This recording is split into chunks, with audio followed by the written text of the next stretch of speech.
Hello বন্ধুরা, পুতুলের ঘর চ্যানেলতে সবাইকে স্বাগত জানাই। সবাই ভালো আছেন তো? সকাল হলে দেখুন সবার সাথে সবার দেখা, তারপরে শুধু মনে হয় কখন ভিডিও করব কখন ভিডিও করব।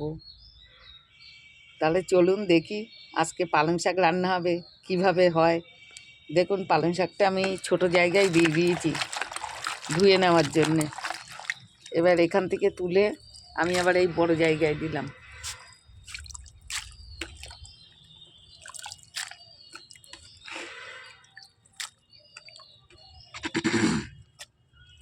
সব বন্ধুদের সাথে দেখা হয় সকাল হলে, আর শুধু মনে হয় কখন ভিডিও করব, আবার ভিডিও পাঠাবো, বন্ধুদের সাথে দেখা হবে।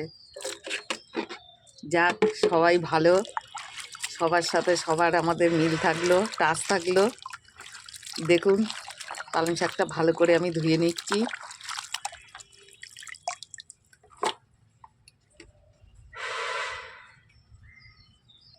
দেখুন পালং শাকটা ধুয়ে পাশে রেখেছি, আবার এইটা পালং শাকে দেবো, ওই জন্য এটাকে একটু ধুয়ে নিই, ভালো করে পরিষ্কার করে নিই। দেখুন এটা আমি ধুয়ে তুলে নিয়েছি। আবার দেখুন পালং শাকটা এই ঝুড়িটার মধ্যে দিয়ে দিলাম, জলটা যাতে ঝরে যায়। এটাও দিয়ে দিলাম। এইবার চলুন রান্নাঘরে যাই, কিভাবে করা যায় রেসিপিটা দেখা যাক। হ্যালো বন্ধুরা, চলে আসলাম রান্নাঘরে। দেখুন এবার আমি কড়াই বসিয়ে তেলও দিয়ে দিয়েছি। এবার আমি পাঁচফোড়ন আর শুকনো লঙ্কা দিলাম তেলের উপরে।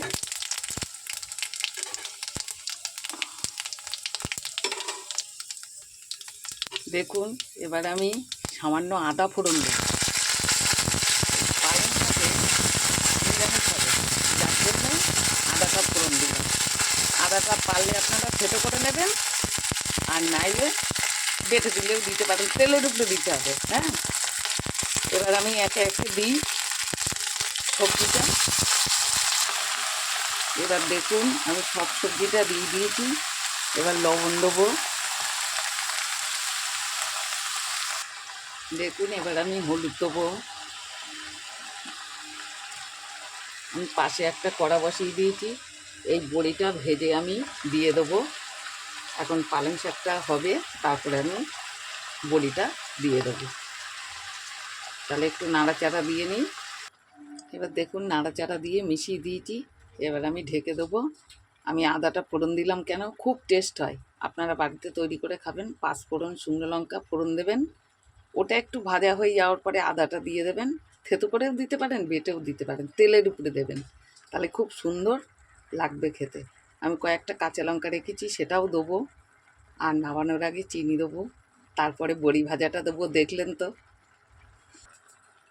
দেখুন শুকনো লঙ্কা দিয়ে দিলাম কয়েকটা, বেশি ঝাল দেবো না। দেখুন পালং শাকটা আমার কষানো হয়ে গেছে। এবার আমি সামান্য জল দিয়ে দেবো, আলু ওলকপি এটা সিদ্ধ হবে তো ওই জন্যে। এবার ঢেকে দেবো। দেখুন এবার আমি বড়িটা দিয়ে দেবো। বড়িটা একটু সিদ্ধ হবে, ওর সাথে জলটা কমে আসছে। এবার একটু নাড়াচাড়া দিই, হয়ে আসছে প্রায়। আমি নামানোর আগে একটু ধনে পাতা দেবো, একটু মিশিয়ে দিই। দেখুন এবার আমি একটু মিষ্টি দিয়ে দিলাম, চিনি দিয়ে একটু নাড়াচাড়া দিয়ে নিই। এবার আমি ঢেকে দিলাম। দেখুন এবার হয়ে আসছে। এবার আমি ধনে পাতাটা দিয়ে দেবো, দিয়ে আরেকটু নাড়াচাড়া দেবো, দিয়ে নামানোর ব্যবস্থা করব। হয়ে আসছে যেহেতু, এরকম করবেন আপনারা, বাড়িতে করে খাবেন। তাহলে আমি কি দিলাম এতে, ওলকপি দিয়েছি, আলু দিয়েছি, বেগুন দিয়েছি, ছিম দিয়েছি, আর পালং শাক। মশলা দিয়েছি পাঁচফোড়ন, শুকনো লঙ্কা ফোড়ন, আর আদা ফোড়ন, আর একটু মিষ্টি দিলাম, বড়ি ভাজা দিলাম, আর একটু ধনে পাতা দিলাম। সুন্দর হবে, করে দেখবেন, খুব ভালো লাগবে। দেখুন একে একে আমি তুলে নিলাম। সাঁড়াশিটা খারাপ হয়ে গেছে তো একবারে ঢালতে পারলাম না, যাতে পড়ে যায়। সবটা একে একে নামিয়ে নিয়েছি। নিয়ে পাশে একটা জায়গা নিয়ে রেখে নিলাম। এইবার ছাড়লাম, দেখবেন আপনারা প্রথম থেকে শেষ অবধি ভালো লাগবে। টাটা।